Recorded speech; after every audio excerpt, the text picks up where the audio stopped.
Hey, this is Felissa Rose. I'm Angela from Sleepaway Camp, and you're listening to Rock Video Rental.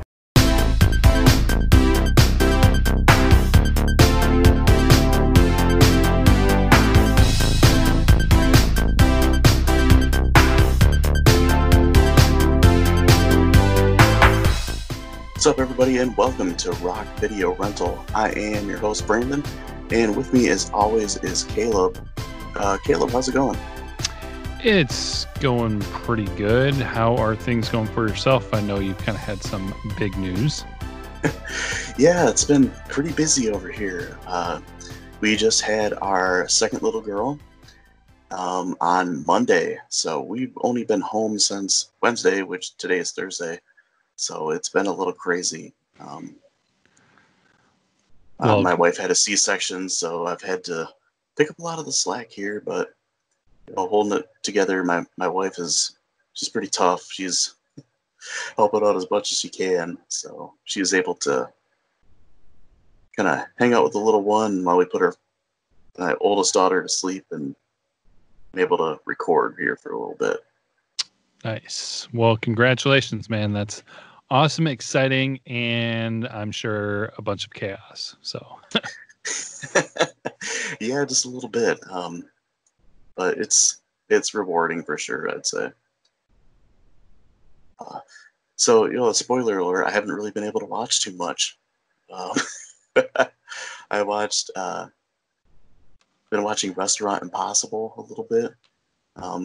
Just your typical show where, famous chef goes and helps out these restaurants that are failing and does everything he can to make them a success again.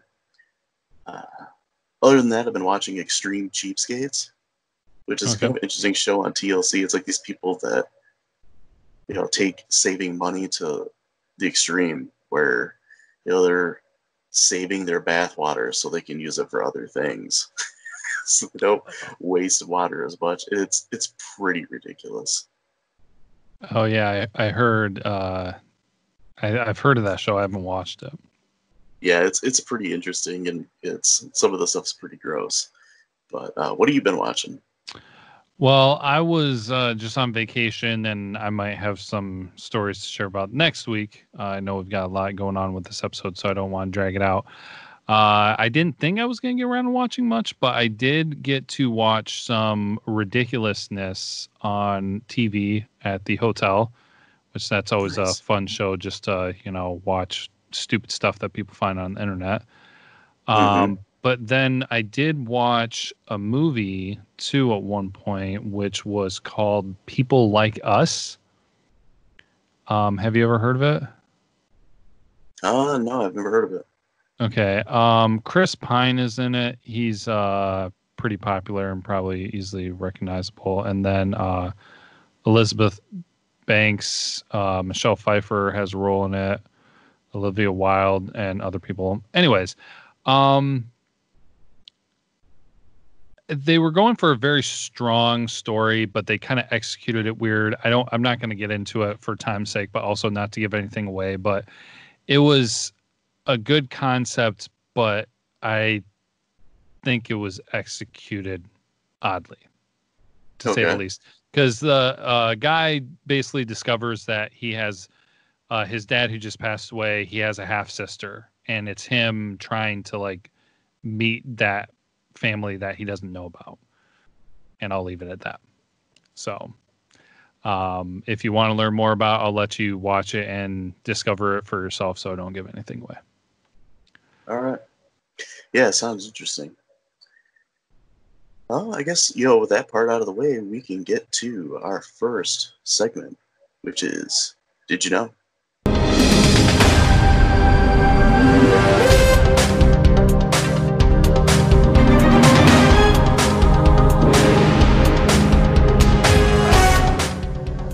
And did you know, probably our favorite segment to do, giving you random facts that you can wow your friends with or make them roll their eyes, either way. But Caleb, it's your turn. What do you got?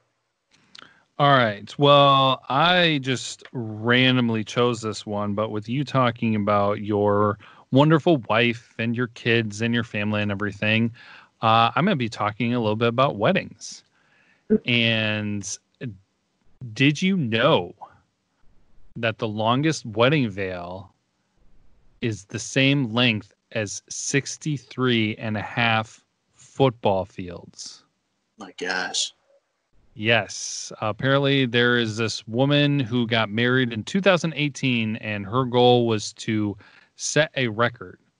So she always wanted to break a Guinness World Record, and she fulfilled her dream at her wedding by wearing a veil that stretched 22,800 feet.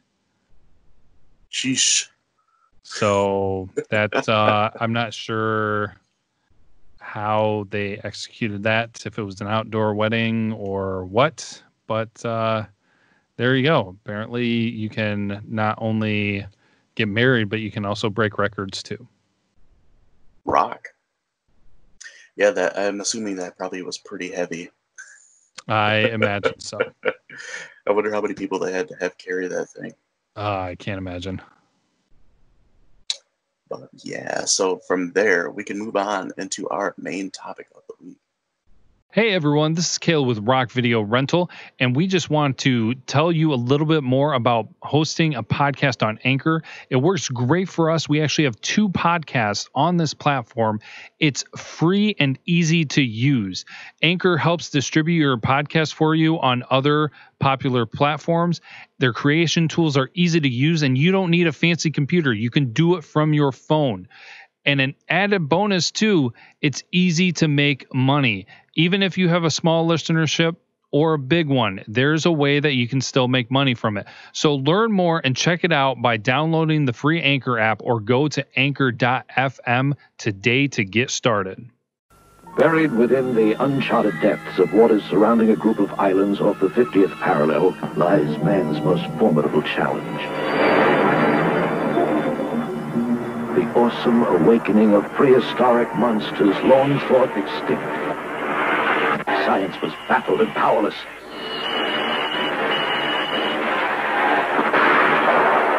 The terror-stricken humanity knew that it was on the brink of total destruction. The once proud civilization now had to place its trust and hope in Godzilla and his powerful ally, Robot Man.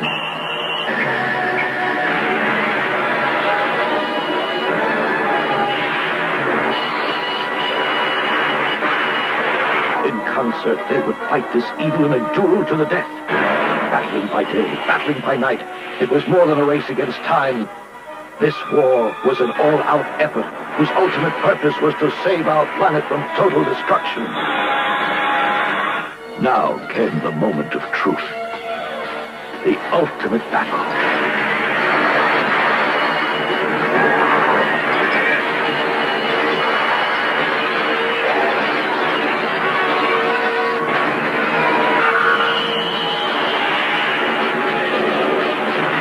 Titan against Titan, giant against giant in the most spectacular battle yet. You'll see it all in Godzilla versus Megalon.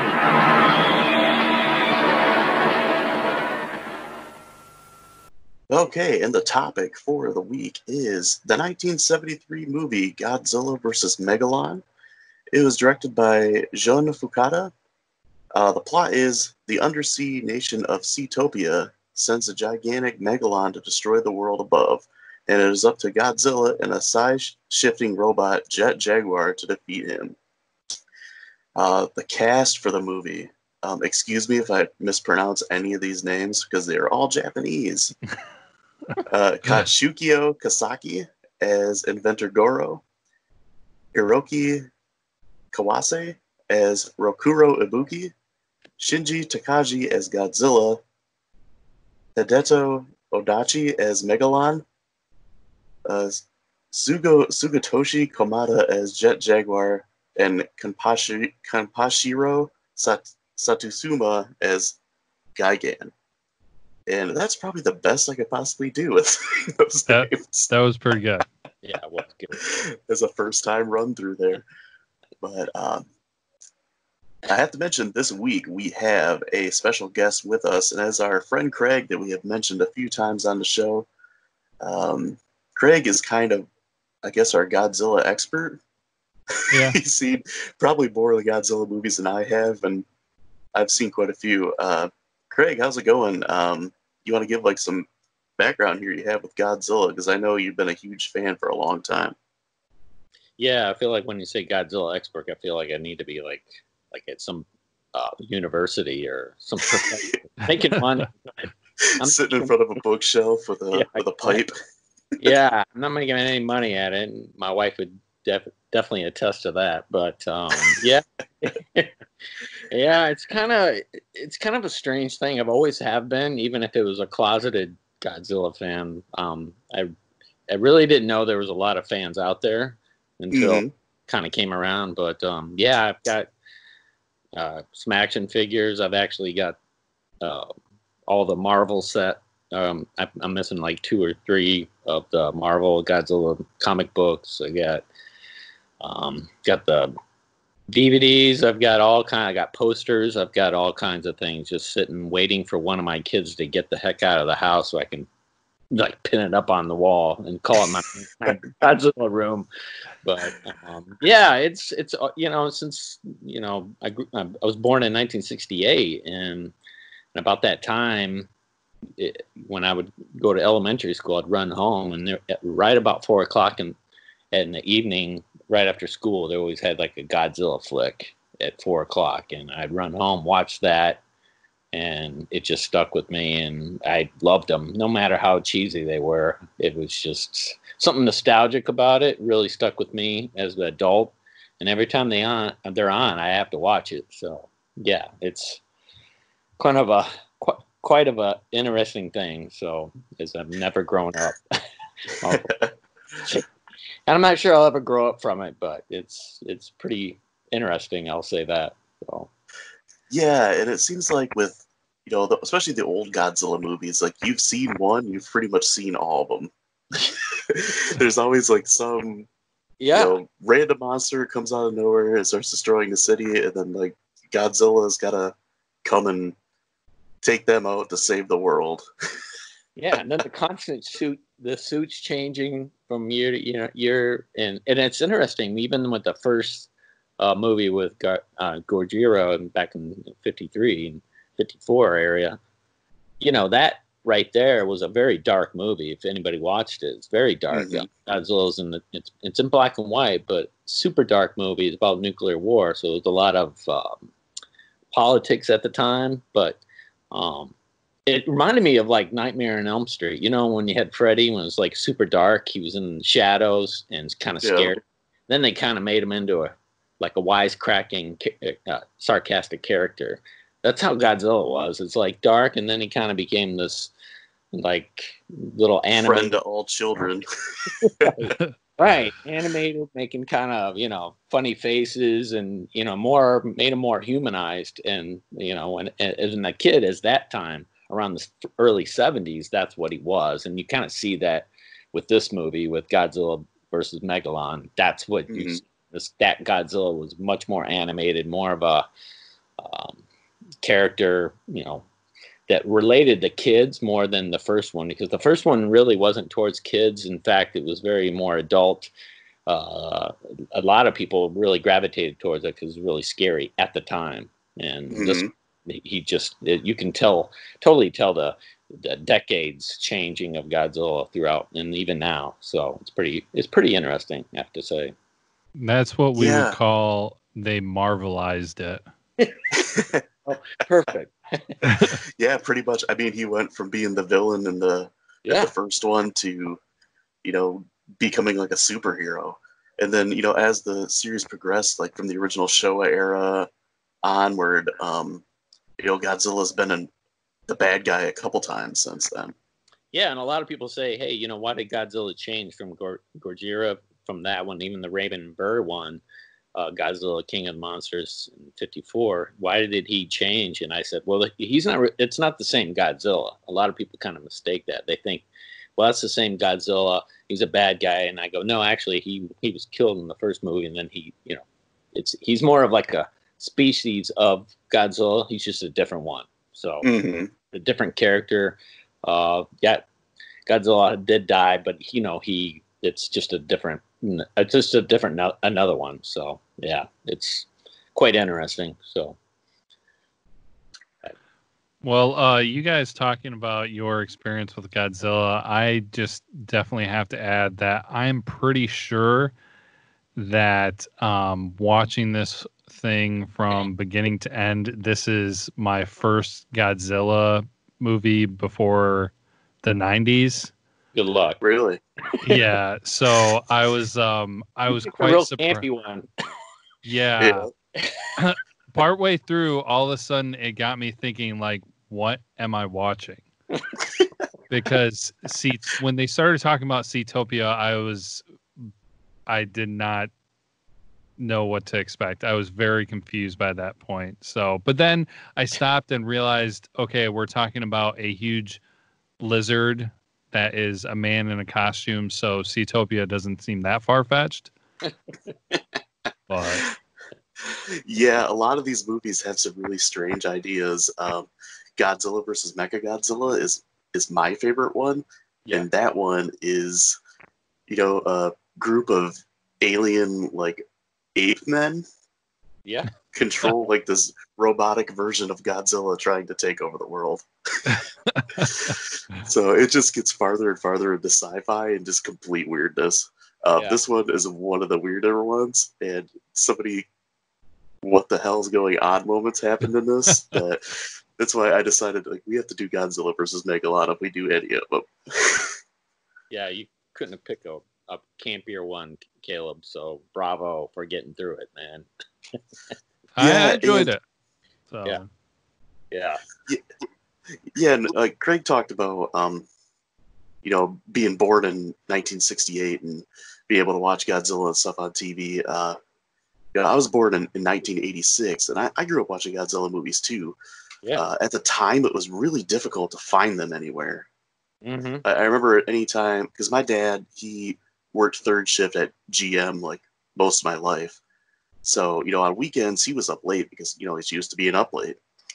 And anytime a Godzilla movie would come on TV, he would tape it for my brother and I. So we saw ones like, King Kong versus Godzilla, Godzilla versus the Thing, which is, Godzilla versus Mothra. And this one we actually owned on VHS because sometimes you were able to find them in stores. And they're always pretty cheap. I mean, the quality of them wasn't always the best. Like, it'd be like these budget companies that were releasing VHS tapes that were sometimes not the full movie. But, at the time we didn't know. It was like the early mid-90s. There was really no way to tell unless you saw the original one. Yeah. And this was one of the few that we were able to find. So, growing up, my brother and I watched maybe, I don't know, like 6 different Godzilla movies because the other ones either we didn't know they existed or we couldn't find them anywhere. Yeah, and that's why you got I believe this is the 13th installment of the Godzilla franchise, this one with Godzilla versus Megalon. So you had 13 more before that. So yeah, and very seldom was there any like recurring themes in it. Mm-hmm. Like you could watch them out of order and like not miss anything. Right. Yeah. And this movie's particularly interesting because the very fact is having the introduction of Jet Jaguar in this movie, and the reason is because the decades, like I was mentioning earlier, about the Japanese culture at that time was changing. So you had the 50s, Godzilla was super popular at the time, and then 60s, he still was really, really very popular, and he had a lot of movies. And then I believe the early 70s, you talk about 72, 73, you're starting to see the Japanese culture leaning towards super robots, things like that. Ultraman was really big at the time. 72, 71 is when Ultraman came out, and some of the fans might know him, and he's great. It's kind of similar to Power Rangers at the time. Mm-hmm. Very, he's battling monsters. He can grow big, and things like that. And that was super popular. So in this movie, it was really interesting because they had a contest. They said, hey, we want to have a movie that's going to have robots at the time, something similar to Ultraman. I think Manzinger Z is another one that was really popular, and so they had a contest, and I believe some kid, I believe, came up with a robot called Red Alone. That was the name of the character. Called it Red Alone, which in turn the producers and the executives of this movie actually turned them into Jet Jaguar. And so during this movie, which was interesting, is they also said, hey, you know what? We're not exactly sure Jet Jaguar can carry the film, because actually this movie was intended to be Jet Jaguar versus Megalon. Mm-hmm. But they didn't think that Jet Jaguar had enough power or enough to carry it. So they said, hey, why don't we team him up with Godzilla and Gigan, and that's what you got. So it's pretty interesting. Yeah, even the character of Megalon was originally supposed to be in Godzilla versus Gigan.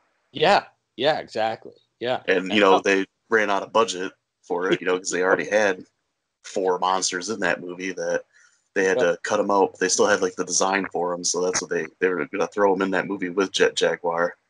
Yeah. And who knew he'd be so popular in this movie? Because I think he kind of made the movie, so... Yeah, it was an elementary student.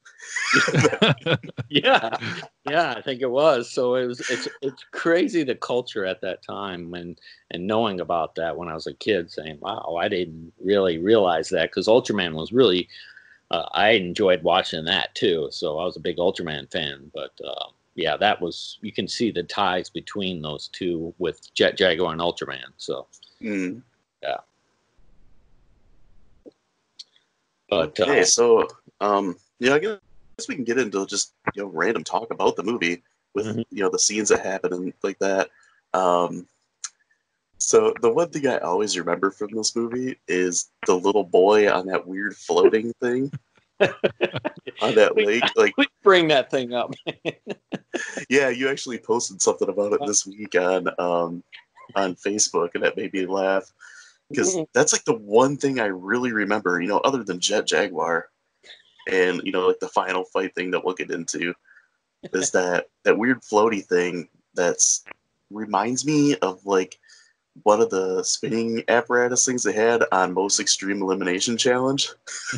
It's this weird dolphin thing. Yeah, at a fairground, right? Like a ride. Yeah. Yeah, something it's really weird, and something that would only exist in 70s Japan. And apparently, the boy's dad is the one who made it because he's an inventor. Yeah. So we learned that really quick. Well, the weird thing was that thing was chugging along and wasn't going anywhere. It was gone. He wasn't. I don't know what. I'm it seems like all the effort that kid was putting in, and he was literally not. He was not sure he was even moving. So I was going, kid, you're just paddling like crazy or doing something, and you're not going anywhere. So it seemed useless. Great invention. Yeah, what did you think about that, kid, when you saw it? Were you like, oh boy, I'm in for it? Because that's right in the beginning. Yeah, that was right at the beginning, and I just I cracked up at it because you, as Brandon said, you shared it on Facebook, and I didn't know what it was. I mean, obviously thinking it was from the movie, but I thought it was some kind of a flotation thing that was maybe pulled behind a boat, kind of like a tube. Right. And so when he's out there just pedaling it, I was like, what in the world? And then of course, this is when everything begins. And so for people who haven't seen that, the lake opens up and all the water's kind of gushing into the ground. I thought for a second there that they were going to let the kid die. That might have not been a bad thing, though. Well, and it's so ridiculously corny that you almost expect Gamera to come out of nowhere and save him. Yeah, exactly. Friend to all children. Which, I mean, that's pretty much what Godzilla became by this point. But, yeah, exactly. Yeah, so, there's the water starts bubbling up, and, they rescue the boy, they throw him a life preserver and reel him in. And I always thought, the relationship between the inventor and his friend was a little weird. Yeah. because they're like really like comfortable with each other, and it's almost like I didn't like notice that as a kid, but like watching it as an adult, I'm like, were they trying to make these guys like almost borderline like gay or something? Right. Well, it started with them having a picnic, and so I was like, okay, that's interesting. Yeah. Yeah, like I don't know how Japanese culture is, but you know, maybe they're a little looser with things like that than the American culture is. But like watching it now, I'm like, huh, I guess I never really thought about that. I kind of summed it up to a gray area because I kind of figured a lot of this stuff was just kind of pasted together, and maybe they didn't realize it until afterwards, and we're just like, oops. Yeah. Yeah. No, I agree. I thought, I could see they kind of like introducing it a little bit, kind of throwing it out there a little bit. Yeah, it was a little weird. And I guess the inventor, that's his son, correct? Or not his son, but his brother, his little brother, right? I'm guessing that's correct. So not his son. I thought it was his son, but it's not. So Yeah, I always thought it was his son too. That's his brother. Yeah, as little as he is, but yeah. It was either his brother or his nephew, I think. Yeah, exactly. Yeah, so they're like the three main characters in this, and I don't know if you guys noticed, but it's like one of the only Godzilla movies that doesn't have a strong female character in it. Yeah, good observation. Yeah, I didn't know that either. Yeah, Considering this is like my first Godzilla movie, I did not notice that. Oh gosh, he got a lot more. Really, the only ones. What's that, Craig? I said he's got a lot more to go through, man. He got more. Yeah. Well, we should know that like this is probably one of the most ridiculous Godzilla movies. So any other ones you watch, you're like, oh, that really wasn't that bad. So it's all like uphill from here, all better. There's some that are worse. Like this isn't really necessarily a bad movie. I'd say it's just a really wacky and out there movie. Nice. Really, none of them are bad. I mean, if you're into that kind of stuff, none of them are bad. No, not bad at all. They're just kind of like Godzilla versus Mechagodzilla is really cool. I mean, even the very, very beginning of the movie, it's like they went 5 minutes to 10 minutes of just explosions. I was going, my God, man, look at us. We got a hold of the fireworks and we're just exploding stuff. And I was going, yeah. Okay, what does that mean? How much did Michael Bay love these movies as a kid? It's like, oh, look at us. We got, gunpowder. Just all over the time. I was going, okay, we got it. We know the Seatopians are pissed off at you because you're blowing up their world or something. So they're mad. Yeah. Was it all nuclear testing or something like that? Or bomb testing? Yeah. Well, they're all pissed off about it. So, shortly into the movie, they decide to send their giant monster of Megalon to the surface, who's like an overgrown beetle with a big horn on its head and drills for hands. Yeah, and it doesn't help to have the leader being his. You could not write this any better, man. The leader's name's Antonio. You're the leader of Seatopia, and his name's Antonio, and he's wearing a frat, like he's a toga, and he's got a headband with Megalon's face on the front. If you notice that, right? And he's like one of the only white American guys in the movie. Yeah, couldn't have the most really out of place. Yeah, out of work porn star looking guy, and you got all these dancing looking Japanese women, beautiful, in front of him, and I'm like, there was nothing see about that. They weren't underwater. Like Caleb said, that kind of lost me right there. Like, were they under the water the whole time? Are they in a dome? I don't know. I had a hard time figuring it out because they certainly get wet. So are they just like literally under the water? Like they're just under this lake. They're really underground, but like their only dwelling is just under this big lake.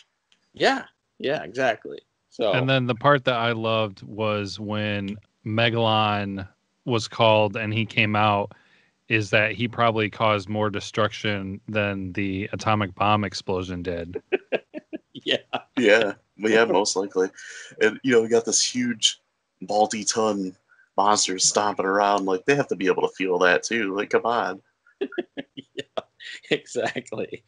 Yeah, and I've never seen a beetle that actually could swim, but I guess he can go Mach 4 in the water.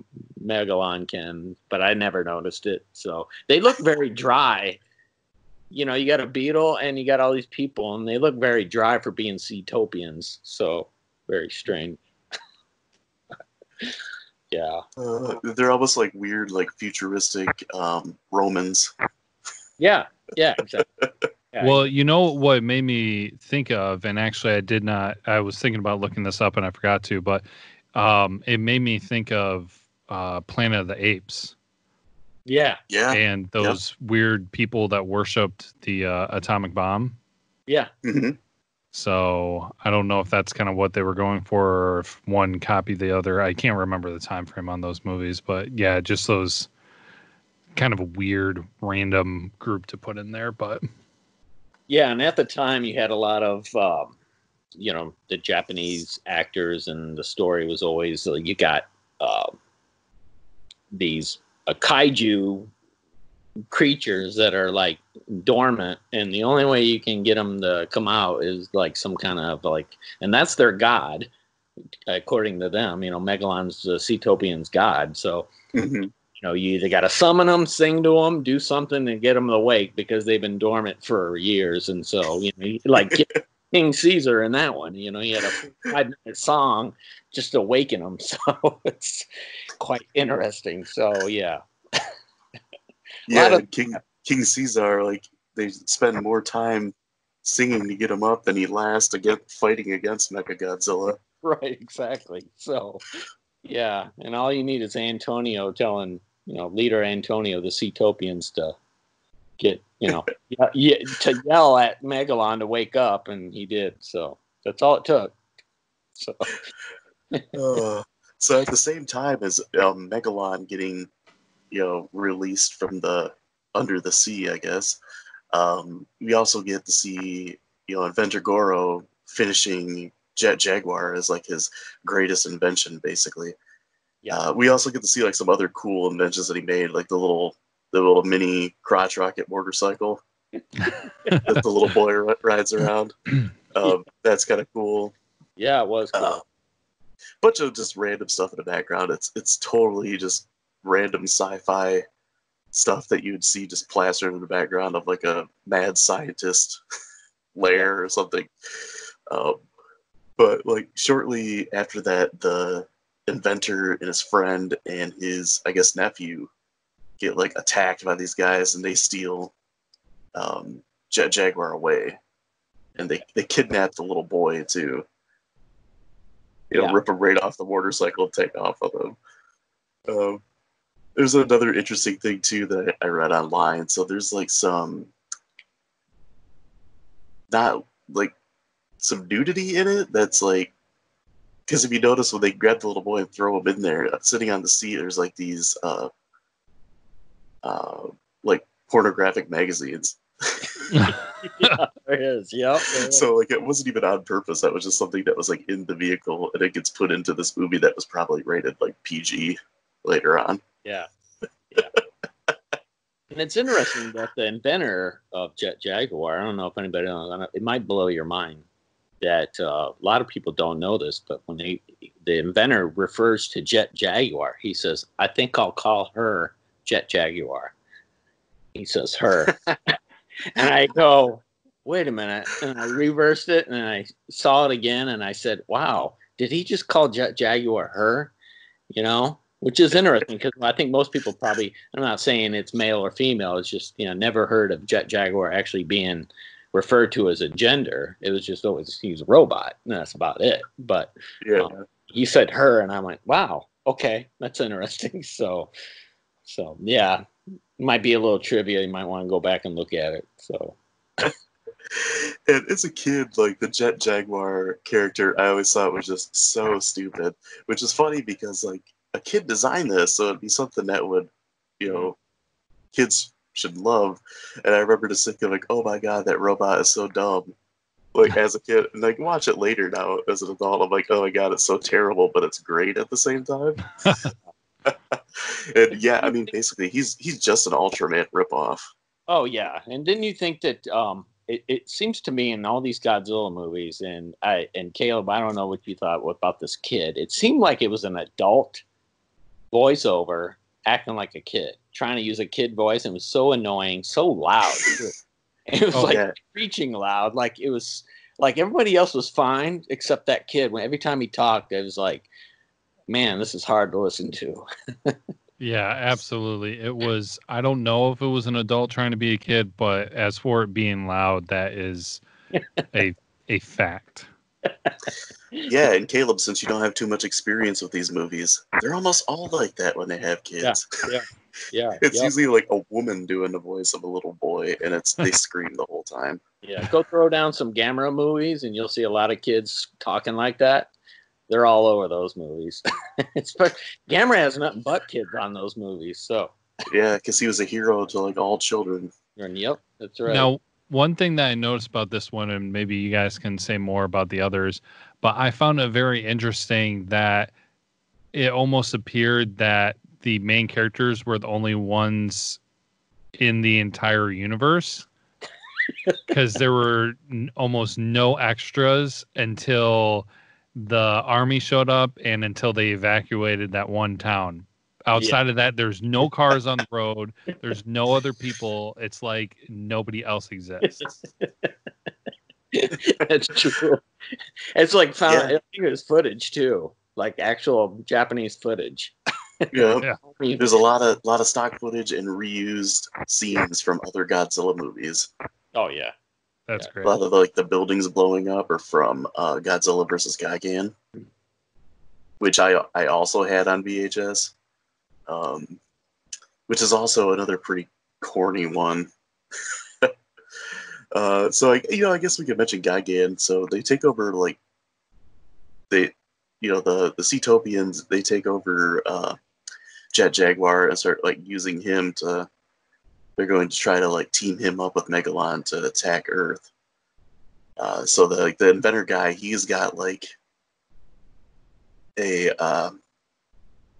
like an override, contraption thing to like control Jet Jaguar, and he gets Jet Jaguar to go get Godzilla, and at the same time, like these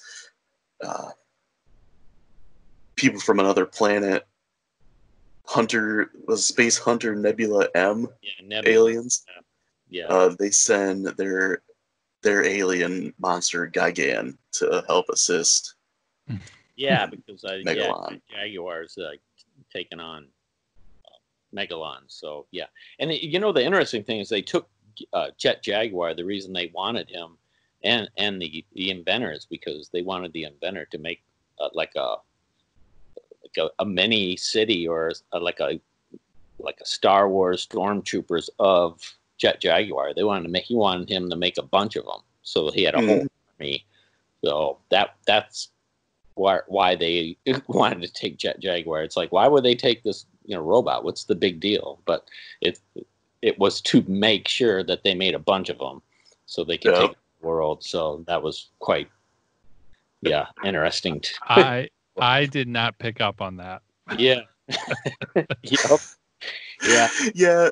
These Godzilla movies, like, they're kind of those movies that you watch, and every time you watch it, you pick up on something different, because they're just movies that you can have on in the background. You don't have to pay super close attention to, because you can know what's going on without hearing any of the dialogue for the most part. Yeah. Yeah. Yeah, exactly. And that's probably why I was drawn to them so much as a kid. And I was like really into dinosaurs, so seeing Godzilla is basically this big overgrown dinosaur that can shoot atomic breath and everything. It was just so cool to me. Well, they had they did a pretty interesting job with I don't know if I would say over explaining things, but every once in a while the inventor and his friend and everything would go ahead and explain stuff. Oh, the reason Jet Jaguar was able to do that must be because of this. And I'm like, okay, way to totally explain something that's really unexplainable, but good job. Right. Oh gosh. Foliage artist. You know the foliage artist, or was that what they call it when they, do sound effects for things? They had that fight scene in in the inventor's house or whatever, and it just seemed like somebody was like using a bunch of shoes in a room and shuffling them around. Like, Yeah. dying laughing. It's like clink, clink, clink, like shoes, and I'm like, oh my gosh, they like turn the sound down a little bit. Just get a box full of shoes and shake it around. Exactly what it sounded like. I go, oh my word! And every car screeches the same way. I don't know if you notice that. Anytime it turns, it goes like. It's in every movie. Every Godzilla movie that's in there, by the way. That all the punches sound the same too. Yeah, like get new tires. Your tires are going bald. That's why they sound like that. It's. I think every punch just sounds like. Right. I think one of my favorite parts though was when Megalon punched the crate container that the inventor and the boy were in, Mm-hmm. and it went. Yeah, and it went flying, and then they just like slowly fall out of it, and they're totally unharmed, even though they flew like probably 300 yards over a hill, over a mountain almost. Yeah. Yeah. Oh gosh. And no one on that dam too, by the way. Like you said, Caleb, it was just them. Nobody at the dam except them. Yep. Yeah. So there you go. Yeah, and Japan's a relatively small country with millions of people. Except for that particular area. Right. Yeah, everybody else went somewhere for the holidays or something like that. Let's go on vacation. Yeah, Gigan's really interesting too because of the very fact he was in the movie Godzilla versus Gigan too. So this isn't a new movie for him. He's been in this. The only thing I found was a little bit strange was not only did Godzilla's suits change, but so did Gigan's, because if you go back and you look the year before Godzilla versus Gigan, his suit's a little bit different. He looks a little leaner, and this one he looks like a chunky bird or something, man. He just I don't know what it is. His suit looks a little bit different. He looks a little bit like his wings, like he wouldn't be able to fly at all because he looks thick. The head was larger, and they made him look stockier. That was one thing I read, and like the buzzsaw in his stomach doesn't move like it does in the first movie he was in. The first movie, right? And I believe that's. If I'm right, I'm not sure, but I think it might be the first time that we saw Godzilla actually bleed. So. Yeah, you might be right. Yeah, that was a little graphic. Yeah, it was, wasn't it? that along with when they flew the toy plane into that one guy's face. I totally forgot about that part, man, where the toy plane he didn't even see it coming. I'm like, how is that possible? Yeah, did he throw it or he program it? I'm not exactly sure. So. Oh gosh. So like all this craziness kind of leads up to this final battle. Godzilla finally shows up, Gigan shows up, Jet Jaguar is now like back under control of the inventor, and he grows to his Godzilla size. Another thing I noticed too with Jet Jaguar this time that really made me laugh. So he's supposed to be a robot, but it's obvious that he's like a dude in spandex, because you can see like what's supposed to be metal just bending and getting like ripples in it. Yeah. Oh yeah. No, that's a new with a bunch of foam. That's a new high-tech metal that they created that bends naturally. Iron Man has that. Oh gosh. Yeah, exactly. And yeah, somehow he, like you said, Caleb, he can actually grow big, and who knew? Yeah. So he grows from like being, how tall is he? Maybe like 6'5" to being Godzilla sized. Mm-hmm. Yeah. So I guess, they kind of maybe got that idea from Ant-Man too as well. Yeah. Someone who could like shift sizes. Yeah. Kind of interesting to think about. And I just now thought of that. I guess the other thing I always laughed about with Jet Jaguar is that he kind of sucks. He gets his butt kicked like most of the movie. Yeah, He's exactly. pretty ineffective, and he's supposed to know like jujitsu or something like that. Yeah, we saw none of that. Yeah, he's pretty much just a dude going out that like, I saw Bloodsport once. I think I could fight this guy. Yeah, it's basically Megalon's going to charge me. I'm just going to step out of the way. That's all he did. So, but, this movie is interesting because they had so many size discrepancies in it. Like when Jack Jaguar goes to Monster Island, grabs Godzilla, summon him to come back, and then he's flying. But remember the part where I'm going to step back a little bit. Remember the part where Megalon's flying and Jet Jaguar is leading Megalon where he's going to go.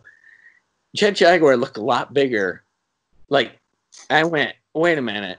He's like almost to like maybe his kneecap.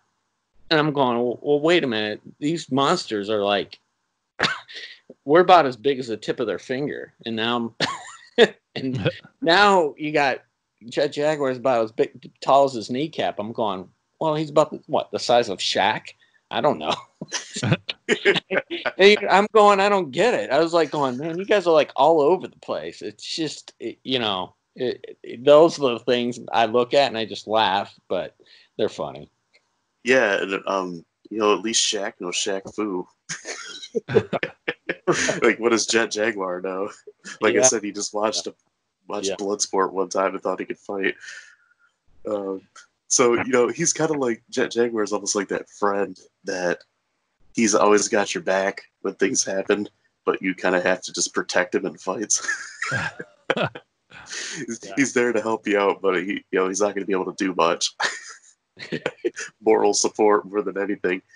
It's not until Godzilla starts beating down the other two monsters that Jet Jaguar is able to kind of pin the Megalon's arms behind his back, and this is when we get one of the most infamous scenes in like all Godzilla movies where he does the sliding kick.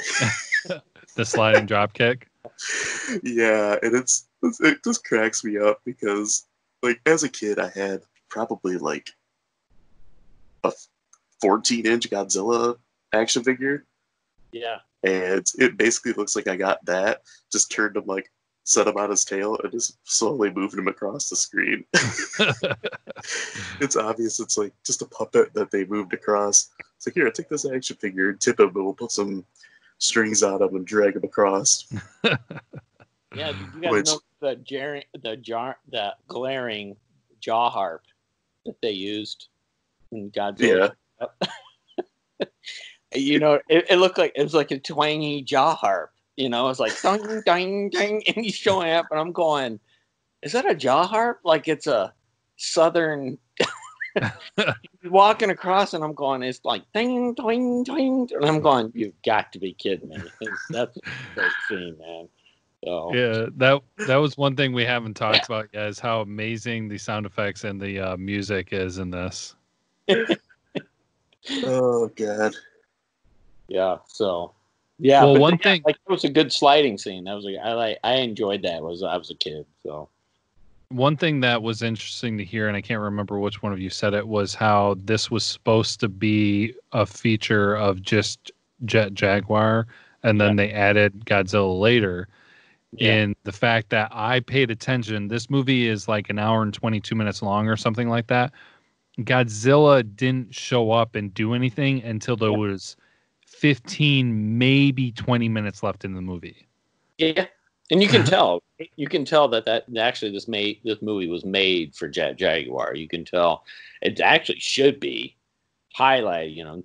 Jet Jaguar versus Megalon featuring Godzilla, but Godzilla was the man. So even if it's 20 minutes long, so yeah. But he was quite the character in this, man. Godzilla, very animated too. So.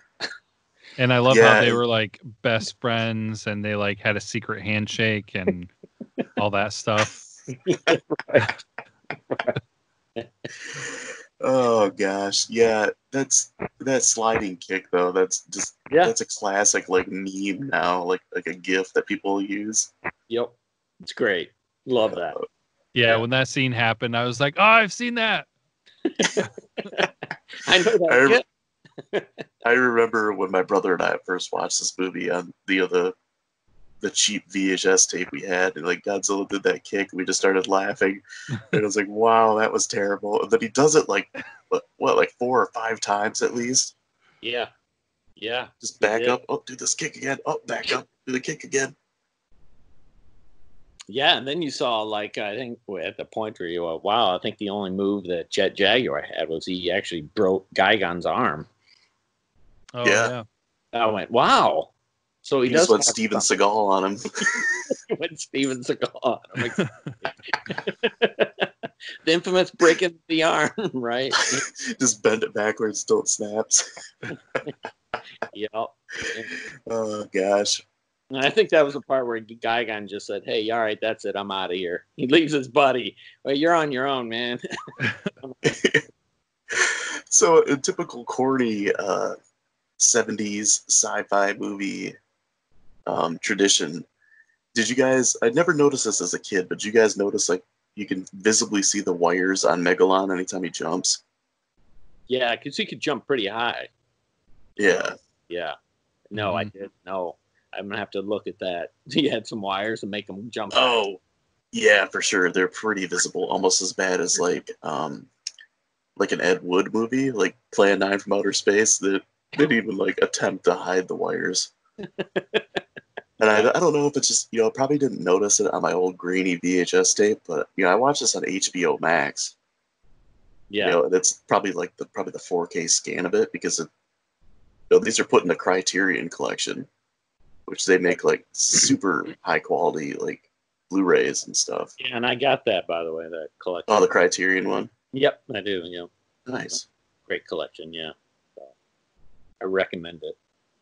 But, yeah, and that fight scene is quite, it's funny because it's just, both at the time, actually Megalon and Gigan was actually winning that fight. So, but I never understood is when they made the Ring of Fire that Megalon did, is I go, well, one, yeah, Godzilla can walk right through that, and Jet Jaguar can fly right out of it. And I go, and you guys are like trapped? I don't get it. What do you do? Yeah, I didn't think about that as a kid. I was just, paying attention as the monsters fighting. But yeah, when I watched this for this review, and it's probably the first time I watched this movie in probably about 15 years, I'd say. And yeah, like that Ring of Fire, I'm like, what was that supposed to help? And I love when they show Megalon shooting like the napalm bombs out of his mouth, and it's just the same shot repeated over and over. Yeah. Yep.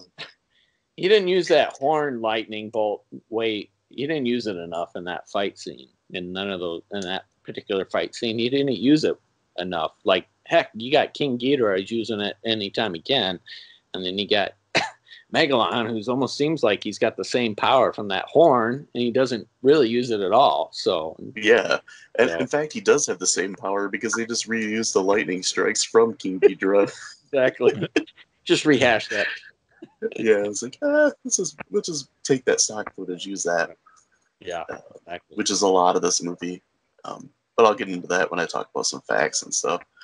And I guess, after the Godzilla does his kicks and they defeat the 2 monsters, and, Godzilla leaves back to Monster Island, and then we get the inventor, his friend, and his nephew celebrating with Jet Jaguar, and they play that awesomely terrible Jet Jaguar theme.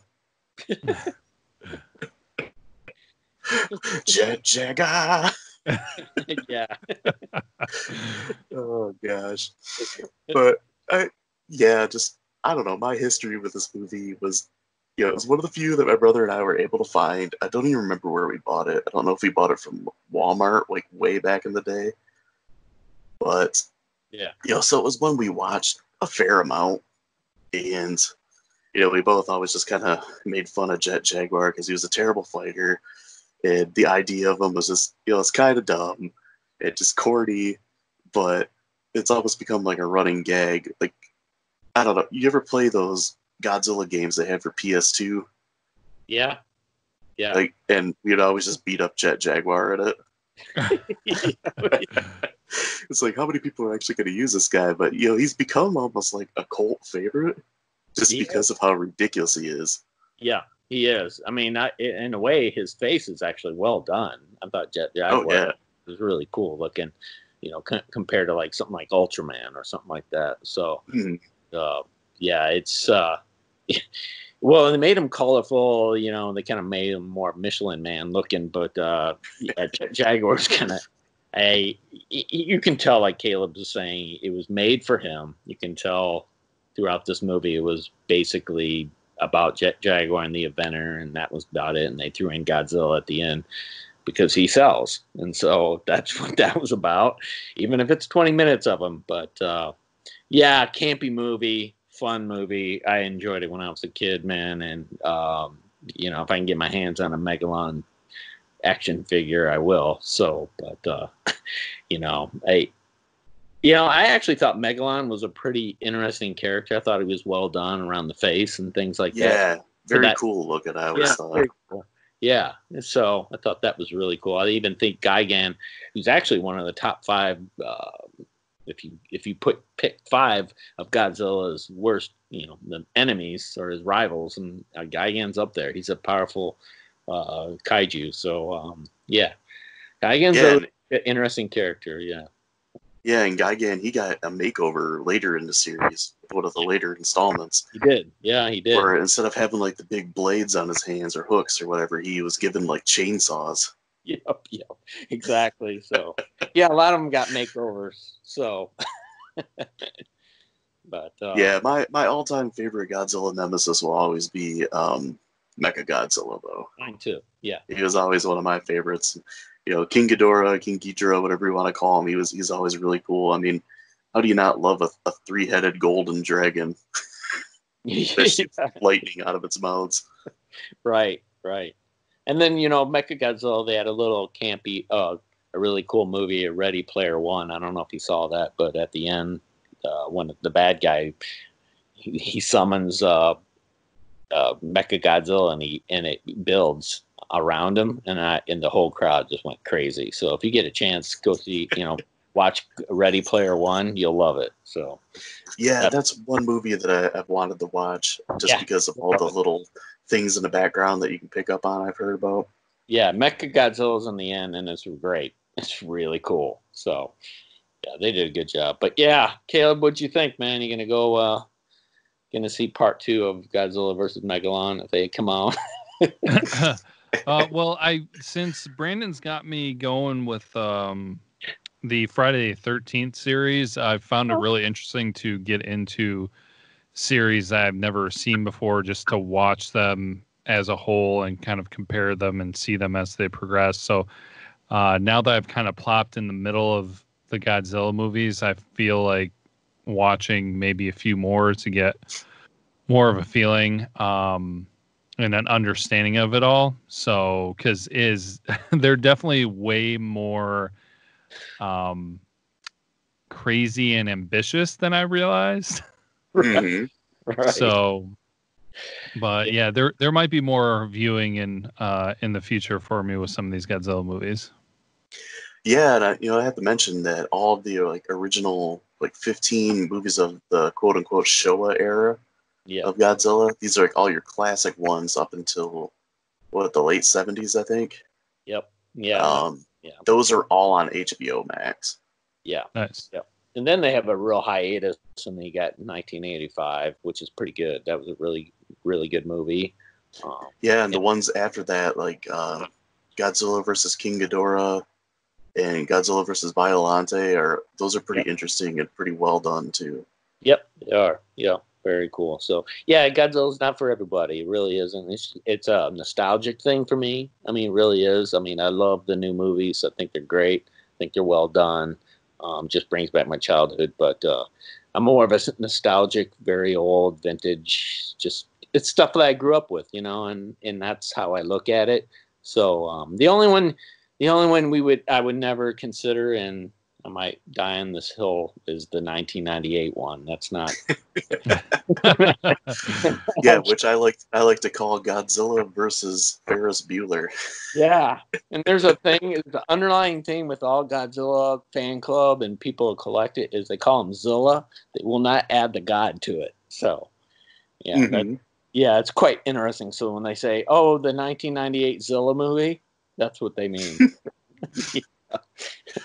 Quite funny. So, which I thought was hilarious that it pretty much brought back the Japanese Godzilla series when they came back with Godzilla 2000. Yeah, which was great. I mean, it rekindled that series because they're like, the Americans destroyed this so bad that we have to come back with our own Godzilla movie. Yeah. But it's a cool hobby, like Brandon likes to find those old slasher, campy, slaughter 80s bad movies. It's like that with me, it's the same thing, I don't know. Takes me back. So I love it. So now maybe the most difficult thing with having seen all those Godzilla movies and everything on a scale of 1 to 5, what would you give this movie? And you can do half points, like 1.5 to 2.5. Wow. I'm going to give it a 4 only because you brought up the idea of having Godzilla. He wasn't in there very much. I thought he was a little bit too campy, a little bit too, I don't know. It wasn't really him. He wasn't the star, but I'll give him, I give him a half a point only because Jet Jaguar, I think, is the character really transcends. People want to collect Jet Jaguar really right now, even with Godzilla fans, and I'm a part of these groups. He's big, he matters. So, and everybody wants to find Jet Jaguar like figurines and things like that. So I'll give it that. But story wise, I can't go all the way to 5 on it. So even though Megalon's a cool character, I think he's really cool. And he should have been used more too. I think exactly. Is this the only one he's in, or is he in Final Wars as well, like with all the other monsters? I can't remember. Yeah, exactly. And I know he's partnered with Destroya and things like that, the other bad guys. But you don't see him very much anymore. They should probably redo him more up to date. But I'll give it a 4, just because most people say 2, but I'd give it a 4 just because Jet Jaguar. My grade for it, I was right around there too. I went with a 3. I guess it just has that nostalgic feel for me because it was one of the few VHS tapes of Godzilla that I owned. It was one we'd watch fairly often, and just the history with Jet Jaguar, that my brother and I, kind of the running gag. And I actually bought him a Jet Jaguar T-shirt a few years ago for Christmas. Yeah, that's great. As a joke, and he's like, "Actually, I really like this shirt. It's pretty cool because it's just like the Jet Jaguar head, that we talked about, was designed very well. Yeah, with the Japanese writing of the name Jet Jaguar under it. Yeah, just like the corny little things, like the slide kick or I guess the hover kick more than anything. Just the stupid stuff, the little floaty device thing at the beginning that always makes me laugh. The terrible dialogue, and the voiceover work is horrible in almost all these movies. So that's always campy fun. But I'd say like a solid 3 out of 5 for me. And at least they put in the Macer tank. Anytime you can get a Macer tank in there, it's always a good thing. So I don't know if Caleb knows what a Macer tank is. It's those. Look it up, Google it, and you'll see what it is. They put it in every movie. It's like a laser thing that the army uses and shoots it out. It's really cool. I always like those. Yeah, they have some pretty advanced military equipment over there in Japan. They do. Yep, they sure do, man. Pretty cool. For me, I'm actually right where Brandon is too. Just a little explanation for Craig and anybody else who's listening who hasn't listened before. I kind of rate mine more on the scale of like, okay, would anybody and everybody be interested in this? So if I say something's 5 out of 5, that means anybody should watch this movie and will enjoy it. So I'm going to go with 3 because it is a niche area. You know, not everybody's going to appreciate Godzilla. I didn't want to go below 3 because it wasn't bad. I feel like once you start going below 3 out of 5, you're kind of getting in the range of, you know, this is just not good at all. But it was entertaining and it had some cool characters in it, like you guys were saying. And I think some people will really enjoy it. But yeah, needless to say, I mean, I always kind of knew it was a bit of a niche thing, and you kind of had to be into the genre to enjoy it. But I have seen firsthand how unique the Godzilla movie franchise is. Yeah. So. And kaiju is always big, you know. Mm-hmm. And the more kaiju they introduce, the better at that time. So. Yeah, anytime we can throw more giant monsters into a movie, I'm always for it. Yep. That's what at the time it was destruction and giant more kaijus. You're good. So yeah. Oh. Yeah, I guess, you know, after the grades, we can get into my small segment of Hanks for Nothing, where I try to tie in every movie we watch into Tom Hanks somehow. And yeah, I said a while back that once I found a movie where I couldn't tie it to Tom Hanks, the segment would die. And not only did Godzilla and Jet Jaguar destroy Megalon and Gigan, they also destroyed the segment. I could not find a way to tie this movie to Tom Hanks. Oh man. Yeah. I was on a streak there for a while. Like, we watched that quote unquote Jackie Chan movie, The Prisoner, and I found a way to turn that one to Tom Hanks. Oh. But yeah, I mean, I guess it's kind of funny I mentioned The Prisoner because, you know, you can compare these two movies where this is Godzilla versus Megalon, but like we mentioned lots of times that this was supposed to be a Jet Jaguar movie and Godzilla's just kind of shoehorned into it. Yeah. The Prisoner says Jackie Chan really big on it, and he's only in the movie for like 15 minutes. Yes. Yeah. But has top billing. So yeah, it's kind of an interesting thing that the two Asian movies we've watched have been a little misleading, I guess. Yeah. Well, actually, there you go, Craig. If you want some homework, if you find a way to tie Tom Hanks to this movie, you'll get bonus points that don't matter. I mean, when Godzilla was going through the water, you didn't see like Wilson or Tom Hanks on a raft or anything like that. I mean, maybe we need to just rewind it. Maybe he's in there somewhere. Look, maybe that's how it happened. Maybe that's how the island formed that he crash landed onto in Castaway. Exactly. There you go. It's the same island. Perfect. We figured it out. Oh man. Forrest Gump's running away from Godzilla in the background. Yeah. I think the only way you're going to tie him in is like maybe one of the actors that, you know, some of these actors that are now, some of them are actually in the new movies. And then you can tie into that. But good luck, man. That's going to be tough. Yeah, because I've even gone to like the depths of production assistant being in a Tom Hanks movie, but this time it's mostly Japanese actors and, you know, Japanese people. We mentioned like the leader of Seatopia being like the only white American guy. There you go. Even he didn't cross paths with Tom Hanks. It's like his acting career he didn't have too much after this movie. Yeah, I'll have to look him up, Antonio. I'll have to figure out his career, what happened to him. So he did a lot on this movie. Like he was like a stunt coordinator as well, and he helped some of the special effects and everything. Like it's kind of like they just got him because they knew he could do a bunch of jobs. Or get his assistant that's behind him. I don't know. Somebody. I don't know who they are.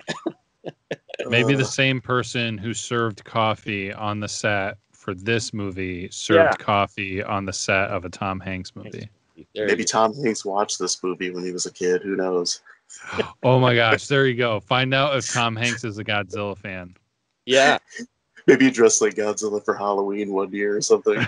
Jet Jaguar. You got to find something, man. You got it. Oh gosh. Oh, that's impossible. Oh, Just call up Tom Hanks and be like, hey, how can we tie this movie to? Yeah, if only. yeah. Okay, I guess I could get into like some facts. We kind of talked about it a little bit, but I mentioned earlier that this is like one of the only Godzilla movies that doesn't have any female characters other than the women dancing in Zootopia. That's kind of interesting. So, we mentioned too with the Gigan costume. Basically, the changes were like the color of his neck, I think, was green instead of gold, and the size of his head was bigger in this one. Yeah, which is interesting. So, why they would do that, but yeah. I talked about stock footage in this, so like previous Godzilla movies, this one employs heavily in stock footage, and it's not even just Godzilla movies. Some of the movies that it takes footage from is got Mothra versus Godzilla, War of the Gargantuas, Abrea Horror of the Deep, which is a Godzilla movie, also called Godzilla versus the Sea Monster, Destroy All Monsters, Godzilla versus Hedorah the Smog Monster, and Godzilla versus Gigan. Oh, wow. Yeah, so just cutting that budget. And the budget for this movie was $1.2 million. It made $20 million. Really? That's just how popular Godzilla was back in the day. Wow. So it was originally produced in 1973, but it wasn't released in the United States until 76. Yeah. And that's why. Yeah, that makes sense too, right? Yeah. We talked a little bit about the sizing of Jet Jaguar. So I have to mention the VHS tape I had Godzilla and Megalon both standing on the World Trade Center fighting. Yes, I saw that. Yeah. So the reason for this is, so when it was released in the United States, a small U.S. distributor called Cinema Shares International, they were hoping to ride on the popularity of Dino De Laurentiis's King Kong that came out in '76. Yeah. Okay. Which has King Kong like straddling the World Trade Center, and that's why Godzilla and Megalon were standing on it. Oh, wow. So what, King Kong, he's like 50 feet tall. Godzilla's like 400 feet tall. Yeah. So the sizing of it it doesn't make sense. And I remember seeing that as a kid. I'm like, oh, that looks so cool. And then none of that happens. Disappointing. They're in Japan. Like the World Trade Center was in New York. Yeah, and I think this movie, was supposed to be one, or it was. People listed one of the worst in the franchise of Godzilla, and I believe this one's up there. So I can see why. There's a lot of things that, like Caleb was saying, it's all over the place. So Yeah, it's pretty kind of a jumbled mess in parts, but it's just one of those. I guess it's just charming. Yeah. Its way. Yeah. Opposed to things like Godzilla's Revenge and Son of Godzilla, which have their funny moments, but those are probably some of the worst ones. Godzilla versus the Smog Monster is another one that's a little bizarre in spots. Yeah, exactly. So, I would recommend, like the Caleb, if you want to watch this movie again, watch it with Mystery Science Theater. You'll get an appreciation for it. It's so funny. It's great. You'll laugh your head off. And then it's... Oh, I'm sure. Yeah. It's great. Yeah.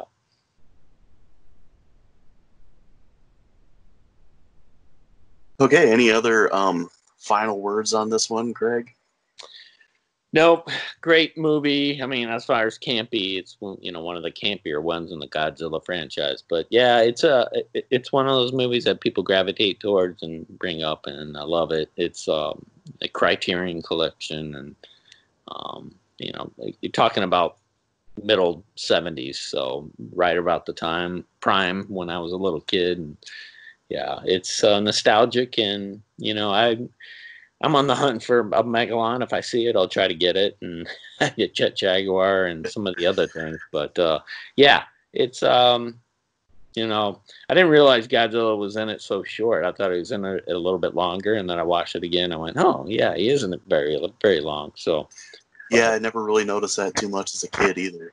yeah, And, now that I know and I watch it, I'm like, oh, he is kind of like just shoehorned in there. yeah, and then growing up with it, I've noticed that the Japanese culture at the time was changing. So I understood why Jet Jaguar was in it. Makes sense. But yeah, it is what it is, and it was fun. Well, all right, Craig. Yeah, we thank you for joining the show. You'll have to come on another time too and talk about maybe another Godzilla movie, or we can talk about something else too. It was a good time, and we couldn't really think of a better person to have for like our first guest. Thank you guys, man. I appreciate it. It's always fun, man. Anytime this gets brought up, I'm always willing to do it. So it's fun. But thanks, man. You got a great show. A lot of fun. Thanks, man. Yeah, we'll have you back on when we review Godzilla 1998. There you go, man. Or maybe Batman and Robin. Yeah. Yeah. Which I know you're extreme disdain for that movie. I've got 2 movies. I mean, yeah, 1998 Zilla movie. It's like good movie, but ain't Godzilla. So you might, I'll go, okay, what are we talking about? Yeah. I go, giant raptors? Is that what we're talking about? I don't know. But yeah. So no, I appreciate it, guys. Thank you so much. It was a blast. These are fun. Yeah, no problem. And we'll talk to you another time with another movie. So thanks a lot for coming on. Thanks, guys. Okay, so now we can move on to one of our last segments, which is suggestions. Thank you.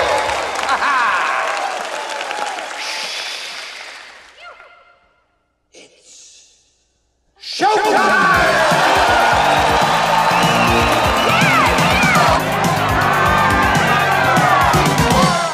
And suggestions of the week. It is my turn for this. So, I talked about it a little bit at the beginning of the episode, but I would suggest checking out Restaurant Impossible. I don't know if anybody's ever watched Kitchen Nightmares with Gordon Ramsay. It's pretty reminiscent of that. But with Restaurant Impossible, it's focused more on making the restaurant successful than it is like the interactions with the owners. It's a lot less drama, and there's a lot more of like the interior design in designing the menu around like the area that it's in and what would make it successful. It's pretty interesting. I kind of got sucked in by it, and I've watched probably about 2 seasons of it now. Nice. I'm not sure what streaming platforms it's on. We watch it on TLC Go, which I mean you have to have a satellite or cable subscription to watch that. Okay. So if you have one of those, check that out. It's on demand. Or if you catch it on TLC, check it out. Rock. All right. So now we can move on into our quote face-off. Get down! I'd like to take his face off. Yes. You want to take his face? Yes. His face. So quote face-off the week. We decided we were just going to go, we did a kind of cheesy, corny movie this week. So we decided we're going to go with cheesy, corny quotes. And Caleb, I'll let you go first. What do you got? All right. So this cheesy quote is actually from a decent movie. I've kind of forgotten about it. I think I might actually own it, and it's in like a box of DVDs. But that is the movie called Mindhunters. Okay. It's a psychological thriller drama. It's about a bunch of, I believe it's FBI agents, and they're doing a special training exercise about hunting serial killers and things like that.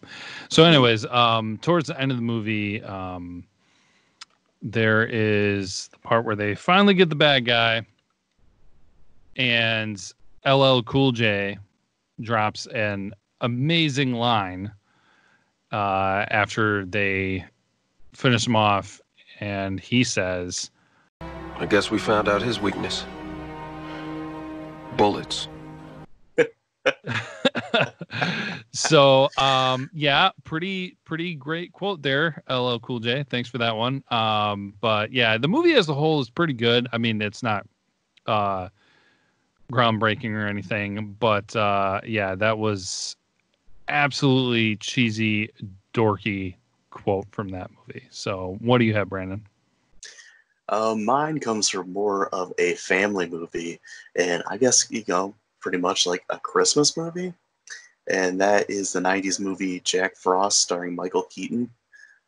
He is a rock and roll singer who he dies on his way home around Christmas time, and like his soul is put into a snowman. Yeah. And he has like this relationship with the son that he never had before. He's around a lot more, and they have like a bond. At the same time, the son's having a hard time dealing with the loss of his dad, and he gets bullied from this one kid in school. And at the end, they see the bully, and like him and his dad, who's now a snowman, are talking to him, and they're trying to save the dad from melting, and because it's starting to get warmer out, and the bully decides to help him, and he says to him, "All right, snow dad's better than no dad. Let's go."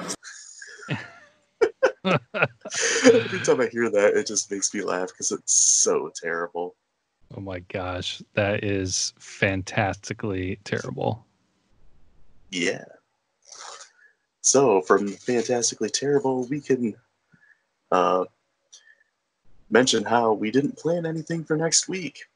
But, it's been a crazy, super crazy week for me. No excuses. So just, I guess, look for it. It's going to pop up sometime. Not sure what we're talking about, but you can be sure that it'll be pretty fun. It's going to be awesome. Yeah. So until next time, be kind. Rewind.